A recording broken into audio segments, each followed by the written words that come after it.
जय गुरुदेव. Now we proceed consumption function.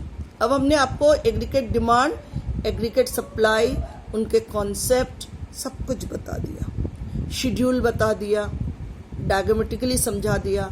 Now start consumption function. हाँ, अब हमने बताया था ना हाउस होल्ड कंजम्पशन एक्सपेंडिचर करता है. Household consumption expenditure is C. It is important component of AD in the economy. AD के इम्पॉर्टेंट कंपोनेंट में एक सी है. मैंने 2 सेक्टर इकोनॉमिक्स में पढ़ाया था AD is equal to C plus I. तो ये सी एक इम्पॉर्टेंट कंपोनेंट है जिसको कंजम्पशन एक्सपेंडिचर कहते हैं. ये कंज्यूम करने के लिए जो आप एक्सपेंड करते हैं. It is directly related to the level of income. ये लेवल ऑफ इनकम से डायरेक्ट रिलेटेड है. So higher income lead the higher consumption. तो जितना इनकम बढ़ेगा उतना कंजम्पशन लेवल बढ़ेगा, और जितना इनकम घटेगा उतना कंजम्पशन घटेगा. The functional relationship between C and Y is called consumption function. ठीक है. Behaviour of C and Y some significant. इसकी कुछ विशेषता देखिए. There is always some minimum level of consumption even when y is equal to 0. ये मैं बार बार बता रही हूँ. This is called the autonomous consumption when the income is 0. This is called autonomous consumption. It show negative saving. यहाँ पे हम सेविंग नहीं दिखा सकते क्योंकि मेरे पास इनकम 0 है, लेकिन हम ऑटोनोमस कंजम्पशन कर रहे हैं because for survive. So saving is negative. There is positive relationship between y and s.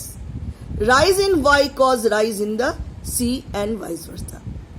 यहाँ पे पॉजिटिव रिलेशन है. जैसे जैसे इनकम बढ़ेगा वैसे वैसे कंजम्पशन बढ़ेगा. The entire increase in y during the particular period is not converted into c. पूरे अकाउंटिंग ईयर्स में जितना हमारा इनकम बढ़ा उसको हम c में कन्वर्ट नहीं करते हैं. Some part will be save as well. Saving के लिए हम कुछ छोड़ते हैं.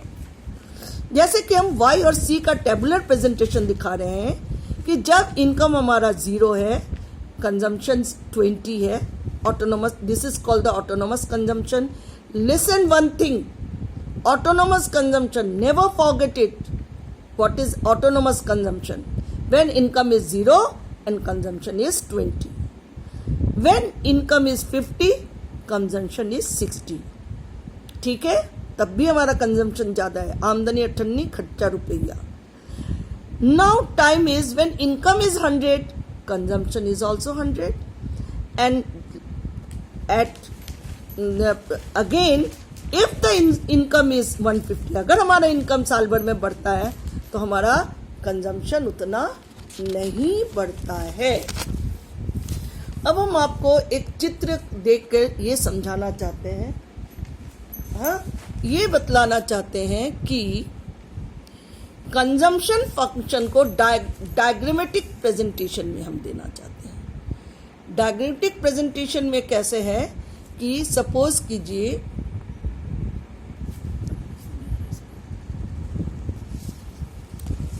ये देखिए, यहाँ पे मैं एक चीज आपको समझाने की बहुत कोशिश कर रहे हैं. हाँ, अब आप इसको देखिए.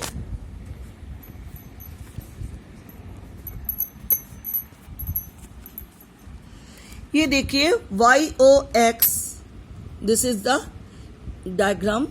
और आपका इनकम जो है 0 डिग्री से शुरू हो रहा है, O से, and consumption is 20. It means when income is 0, consumption is 20. तो C is greater than Y. ठीक है. जब आपका इनकम आपका 50 हो रहा है तो कंजम्पशन इज 60. जब आपका इनकम 100 है, कंजम्पशन 100. जब आपका इनकम 150 है तो कंजम्पशन 140. तो ये हो गया 0, 20, 50, 60, 100, 150, 140. ये आपको डायग्राम समझ में आ गया है कि एक लेवल पे income is consumption is greater than income. एक लेवल आता है जब इनकम ऑफ कंजम्पशन एक हो जाता है, that is the break even point. और एक समय ऐसा आता है जब इनकम इज